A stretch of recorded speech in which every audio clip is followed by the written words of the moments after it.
Welcome to Veer info. आप सभी मुझसे कमेंट में पूछ रहे हैं कि जो ट्यूबवेल ऑपरेटर का 12 जनवरी को एग्ज़ाम हुआ है, तो उस एग्ज़ाम के पेपर को देखते हुए अभी नया कट ऑफ क्या बनने वाला है, क्योंकि पेपर तो जो है वाकई बिल्कुल कठिन था। तो इस वीडियो में हम जानेंगे कि अभी 12 जनवरी के हिसाब से जो पेपर का कट ऑफ होगा वो क्या बनेगा, और दूसरी चीज़ कि आपको क्या करना चाहिए अभी के टाइम में जब आंसर की आ चुकी है। तो जानेंगे सारा कुछ इस वीडियो में, आप पूरा वीडियो देखते रहिए। देखिए, सबसे पहले बात करते हैं पेपर की। तो पेपर को वाकई मैंने देखा है, बिल्कुल आईएएस पीसीएस के जैसा पैटर्न होता है, बिल्कुल वैसा बनाया है। मतलब ट्यूबवेल ऑपरेटर का एग्ज़ाम ना हो गया, बिल्कुल यूपीएससी का एग्ज़ाम हो गया। अभी जो 2 सितंबर को पेपर हुआ था और जो लीक वगैरह हो गया था, तो उस पेपर को मैंने काफ़ी अच्छी तरह से देखा था। तो वो पेपर आपके आईटीआई लेवल का था, ठीक है।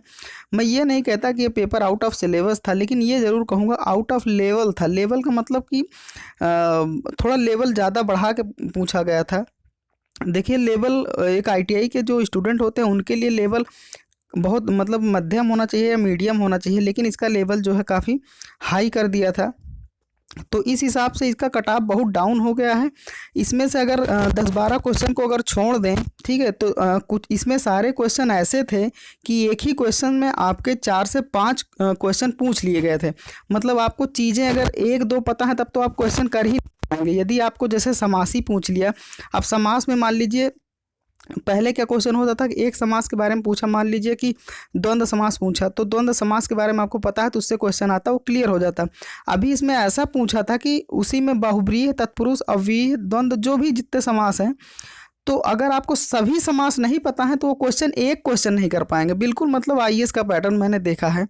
तो ये बहुत ही टफ था। अब जैसे मान लीजिए मैंने ट्रेड में भी देखा, साइंस के जो क्वेश्चन थे वो, अब जैसे घनत्व, बल, तरंग, दैर्ध्य, संवेग आदि के जो विमाएँ पूछी गई थी, तो अब उसमें से अगर स्टूडेंट को घनत्व का पता है, मान लो बल का पता है, तरंग दैर्ध्य का नहीं पता है, तब भी वो एक क्वेश्चन नहीं कर पाएगा, जबकि उसमें मतलब उसको सारी सारी विमाओं का जो है विमा पता हो, सारे हमारे इकाइयों का। तो इस तरह से क्वेश्चन थे। तो ये कहूँगा कि क्वेश्चन वाकई बहुत टफ था, जिस हिसाब से आईटीआई का लेवल होना चाहिए, ठीक है। और मैथ भी ऐसी थी कि 4-5 लाइनों की मैथ लिखी हुई थी आपकी। मतलब एक तो टाइम भी इतना कम, ऊपर से इतनी लंबी चौड़ी मैथ। तो ये सब कुछ देखते हुए ये तो लगा कि हाँ, कट ऑफ बहुत लो जाएगा। जो मैंने पिछले वीडियो में बताया था वो कभी भी नहीं जाएगा। वो तो मैंने 2 सितंबर के अकॉर्डिंग बताया था। अगर वैसा पेपर होता तो शायद कट ऑफ वही होता, लेकिन अब अगर इस तरह पेपर आया है तो मैं जो कट ऑफ है वो, चलिए मैं यहाँ दिखाता हूँ नीचे जो मैंने आपके लिए बनाया है। अच्छा, ये कट ऑफ मैंने बनाया कैसे, मैंने आपको पोल दिया था। पोल में क्वेश्चन पूछा था कि आपके पेपर का जो कट ऑफ है वो कितना जाएगा, कितना मतलब आपने किया पेपर में, तो उसके अकॉर्डिंग मैंने यहाँ पे बनाया है जो भी कट ऑफ है। तो अच्छा, कुछ लोगों को ये भी नहीं पता कि कट ऑफ निकालते कैसे हैं। जैसे सबसे पहले तो मैं बता दूं, जैसे आपने मान लिया कुल 50 क्वेश्चन किए हैं, ठीक है। तो कुल अगर 50 किए हैं, उसमें से आपका 10 गलत हो जाता है और 40 आपका सही हो जाता है। तो आप पहले तो ठीक है, यहाँ मान लीजिए 40 सही हो गया और 10 आपका क्या हो गया, गलत हो गया। तो देखिए, 10 गलत का आपका नंबर जो कटेगा वो 5 नंबर कट जाएगा, यानी आधा उसका कट जाएगा। यानी आप किस में से घटाएंगे, 40 में 5 और घटा दीजिए आप, ठीक है।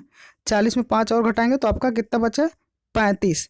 तो ये 35 आपका फाइनल जो नंबर है, स्कोर है, वो 35 होगा, ठीक है। कुछ इस तरह से आप करेंगे, जितने आपके गलत हैं उसका आधा कर लीजिए और जितने सही हैं उसमें से घटा दीजिए, ठीक है। तो इस तरह कुछ कट ऑफ आपका निकल आएगा। अब देखिए, यहाँ पे जो कट ऑफ है कुछ इस तरह है, ठीक है। इतना कट ऑफ जाने वाला है, जो कि पेपर को देखते हुए मैंने बनाया है, और आप सभी के जो आपने बताया है कमेंट में, और जो मैंने पोल लगाया था उसके हिसाब से। देखिए, जनरल की जो होगी वो 38 से 45 के बीच रहने वाली है, ठीक है। इससे ज़्यादा इसकी कट ऑफ कभी नहीं जाएगी। 1-2 नंबर इधर उधर हो सकता है। और ओबीसी की जो है, जिनका मतलब 30 से ऊपर है, उनके चांसेस हैं, ठीक है। तो 31 से 38 अगर यहाँ के हिसाब से देखें तो मैंने बनाया है 32 से 38। तो ये आपका ओबीसी का रहने वाला है कट ऑफ। अगर इतने के बीच हैं, आप ओबीसी हैं, तो आप के लिए बिल्कुल चांसेस हैं कि आपका सिलेक्शन हो जाए, ठीक है। और एससी के लिए यहाँ पे 28 से 32 के बीच है, ठीक है। तो 28 से 32 बीच एससी है, और एसटी की बात करें तो 25 से 28। इतनी कम मेरिट जाएगी, क्योंकि जितने स्टूडेंट कमेंट कर रहे हैं और उनके जो ओपिनियन है उसके हिसाब से मैंने इस मेरिट को बनाया है। और ये बिल्कुल एग्ज़ाम पैटर्न जिस हिसाब से कठिन था उसके हिसाब से है, तो ठीक है। तो इतनी कट ऑफ जाने वाली है। देखिए, काफ़ी स्टूडेंट ये भी कह रहे हैं कि सर आपको जो पढ़ाया हुआ क्वेश्चन थे वो आए नहीं। देखिए, एक बात मैं आपसे पूछना चाहूँगा आप सभी से, क्या आपने कभी सपने में भी सोचा था कि ऐसा पेपर आएगा?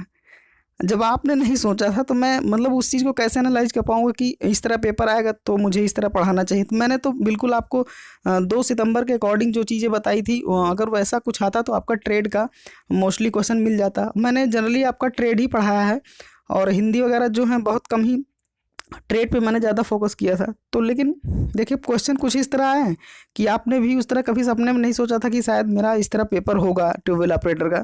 ठीक है, क्योंकि इसमें सारे आईटीआई के स्टूडेंट होते हैं। आईटीआई मतलब लो ग्रेड की सबसे, अगर टेक्निकल में कोई डिग्री है जो भी सर्टिफिकेट है तो आईटीआई सबसे लो ग्रेड की होती है। और परीक्षा आप ले रहे हैं, विभाग ले रहा है कि मतलब इतने टफ लेवल का। ठीक है, तो ये सब कहीं मैच नहीं खाती। पता नहीं विभाग ने क्या सोच के ऐसा बनाया था। ठीक है, तो ये सारा कुछ था। और आप लोग कमेंट करिए अगर आपने अभी कितने नंबर आपके आए हुए हैं, तो कमेंट सारे लोग कर रहे हैं जिससे मुझे और पता चल पाए कि कितने नंबर थे आप लोगों के। और आने वाले टाइम में और भी जो परीक्षाएं होंगी आपकी गवर्नमेंट जॉब जो कि टेक्निकल की होंगी, उनकी सारी वीडियोस चैनल पर आएंगी। तो अभी तक चैनल सब्सक्राइब नहीं किए हैं, आप नए हैं तो यार चैनल को सब्सक्राइब कर लें। ठीक है, बेल आइकन भी ज़रूर दबा दें, वीडियो को लाइक कर दें। मिलते हैं आपसे अगले वीडियो में। Thanks for watching.